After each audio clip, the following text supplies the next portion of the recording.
Saudações, gente bonita, em Goiás, 7 horas e 30 minutos, fazem 23 graus e tá um dia bonito, sabe?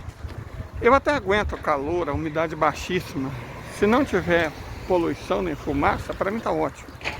A gente fica feliz com pequenas coisas. Quem não deve estar feliz são os militares da OTAN. Ou de estados nacionais acessórios, né? Vamos falar brevemente sobre isso. Quando a gente leva itens da coleção de produtos em promoção para o bando. Hoje, além de pão, sabão em pó estava muito barato e uva estava num preço que até eu consegui comprar. Então, né, tem que aproveitar. Por isso que eu levantei cedo, antes que as pessoas comprem tudo. Porque normalmente esses produtos bons, quando tem promoção, são poucas unidades. E é de quem chega primeiro, né? Mas vamos lá. Hoje à noite, nós vamos cumprir ou tentar, né? O futuro não nos pertence, de repente eu tô aqui e não tô mais. O que prometemos na live de ontem. Vamos fazer à noite uma análise sobre a quinta fase das ações da Federação Russa contra os ucranotonazes no conflito da Ucrânia. Porque não se trata somente da Rússia ter entrado numa nova fase, essa quinta fase. Não, não é só isso. A OTAN também entrou nessa quinta fase. Porque na primeira fase de guerrilha urbana, a Rússia enfrentou exclusivamente forças, na verdade quase neonazistas, né? As mesmas que deram o golpe e retiraram o Yanukovych em 2014. Então, a primeira fase foi uma luta dos batalhões Armat, parte da Stepnazi Chechena, contra os neonazistas do Pravda Sector, do batalhão Azov. Então foi uma luta entre russos, basicamente islamitas, né, comandado por chechenos no batalhão Armat, contra neonazistas a serviço da Ucrânia. Durou uns 3 meses. Fase de batalhas urbanas muito intensas, em que não só cidade por cidade do Donbass tiveram seus conflitos, mas em muitos casos foi quarteirão a quarteirão, rua a rua, casa por casa, e no caso a fábrica da Azovstal, essa luta entre neonazistas e o batalhão Armat foi praticamente como da como. Então a gente não deve ver as lutas apenas pela perspectiva de como os russos lutaram, mas de quem eles enfrentaram. Segunda fase foi claro, muitos batalhões neonazis foram dizimados. E aí nessa segunda fase, travada principalmente pelo grupo Wagner, e aí em cidades mais ao norte e mais a oeste do Donbass, particularmente na cidade russa de Artemiovsk, que os ucranianos haviam rebatizado Bakhmut. Nessa fase, houve uma luta entre militares paraestatais, né, do Grupo Wagner. O Grupo Wagner não é bem um grupo de mercenário, como é vendido pela imprensa. O mercenário trabalha para quem paga mais. O batalhão Armat trabalha para quem a Rússia mandar trabalhar. A Federação Russa tem um controle muito grande do Grupo Wagner. Eles são considerados forças militares auxiliares.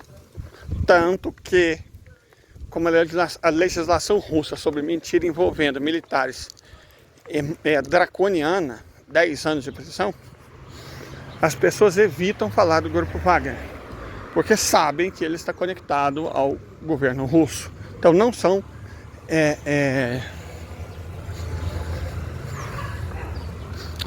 não são mercenários no sentido clássico. É uma força paraestatal para se envolver em condições e sobre meios que não convém às forças armadas regulares da Federação Russa, tipo as forças aeroespaciais, a Marinha e o Exército Vermelho. Certo? Então eles podem agir com, digamos, um pouco mais de redundância, né? E foi basicamente o que aconteceu durante cerca de um ano, utilizando a Arapuca de Artemióvski, que mais de 100 mil tropas regulares do exército ucraniano foram dizimadas. Então isso marca uma nova forma de lutar e um novo com quem.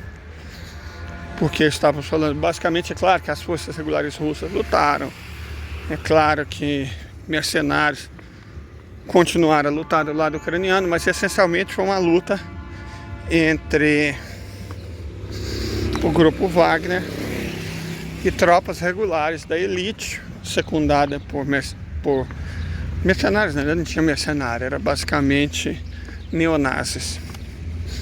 Então essa foi a segunda fase. Terceira fase, aconteceram coisas, né? E aí houve um lamentável incidente em um avião Embraer, no qual a cúpula do grupo Wagner, que tentou dar um golpe, se acidentou, né, num acidente lastimável, todos eles, uma lástima, mas esse tipo de coisa acontece. E aí a Rússia ficou meio, né? Aí o que aconteceu? O Irã retribuiu um favor. Vamos explicar esse favor. Alguns anos antes, os Estados Unidos tentaram levar uma revolução colorida à Síria, né? Revolução colorida tipo movimento Passe Livre, derrubada da Dilma, prisão do Lula, entrega do pré-sal, sabe o que esses zongueiros fizeram aqui no Brasil?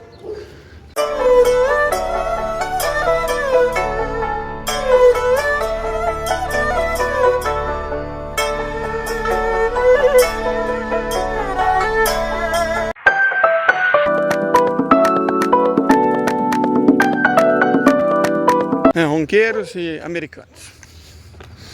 Embaixada dos Estados Unidos, sob o comando de democratas. Tentaram levar uma revolução colorida na Síria. Tentaram levar na Arábia Saudita e cometeram o pior erro da vida dos Estados Unidos. Porque se por um lado o rei estava um tanto quanto idoso e preso a velhos paradigmas, Sua Alteza Real, Príncipe Mohammed bin Salman bin Abdulaziz Al Saud, que o Clemente Misericordioso continua abençoando, ele era um homem muito mais afim à compreensão do mundo moderno e soube reagir a tempo. Por conta disso, funcionários zelosos, né, excessivamente zelosos, acontece, de Sua Alteza, pegaram o líder dessa tentativa de revolução colorida na Arábia Saudita, um tal jornalista Khashoggi, que trabalhava com a imprensa ocidental, e digamos que o problema que ele representava foi solucionado de uma maneira que, evidentemente, Sua Alteza não tem relação, não tem culpa. Ele só teve funcionários zelosos que se empolgaram no exercício do dever. Enfim, vendo que a tentativa de revolução colorida não ia dar certo, os Estados Unidos apelaram ao seu parceiro de sempre, né, o que eles usaram para massacrar 100 mil indígenas na América Central e América do Sul, o Estado de Israel.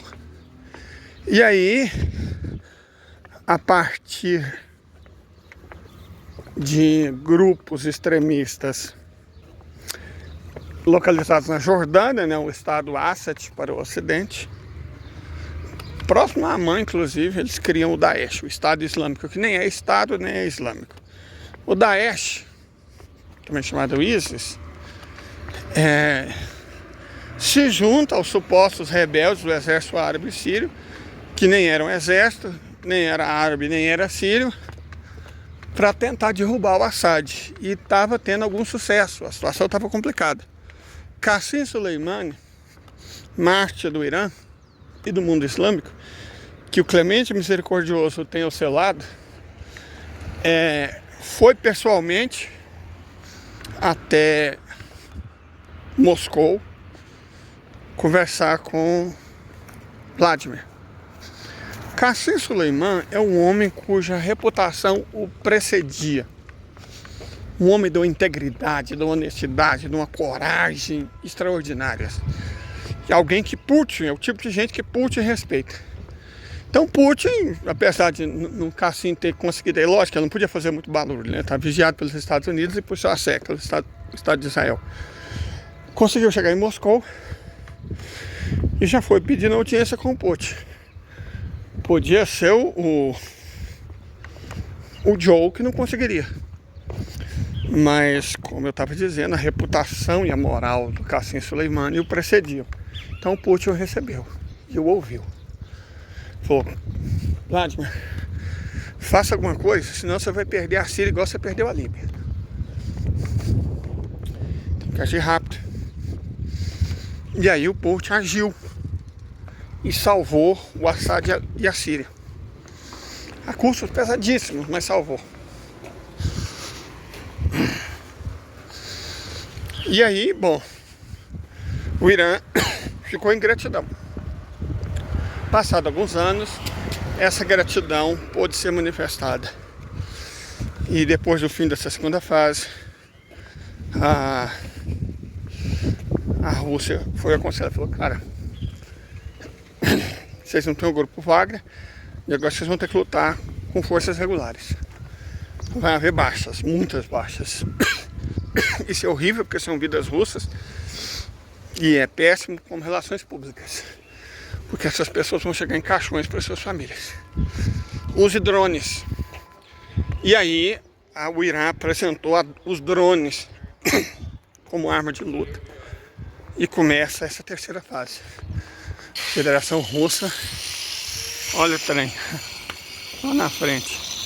Federação Russa começa a lutar usando drones. Aí entra também a terceira fase do ponto de vista da OTAN. Contra quem? Contra os de sempre, né? A Ucrânia já estava na terceira fase de convocação. Os soldados mais experientes já tinham sido todos desvividos. E aí as tropas da OTAN começaram a apoiar mais ativamente. E a Rússia nessa fase começa a usar drones e começa também a usar mísseis, principalmente o Ra-101, Ra-55 e mísseis calibre. Começa a atacar alvos mais pesados e a destruir a infraestrutura militar. Ok, começou a infligir pesadas baixas para a Ucrânia, que por conta disso reagiu, né? A OTAN reagiu, na verdade, começou a mandar tropas da OTAN disfarçadas de mercenários. A Rússia reagiu usando cada vez mais brigadas aerotransportadas e artilharia. Essa quarta fase foi marcada por artilharia pesada. Mísseis calibre começaram a pipocar o ar. E quinjal também começaram a ser usados, com resultados devastadores. A Ucrânia nitidamente sofreu baixas horríveis de mais de 1 milhão de soldados, pessoas, né, foram decididas. E ela apela, cara. Houve um atentado terrorista com o apoio do Estado de Israel na cidadezinha de Crocus. A Rússia rompe com Israel e inicia essa quinta fase. O símbolo dessa quinta fase foi Poltava.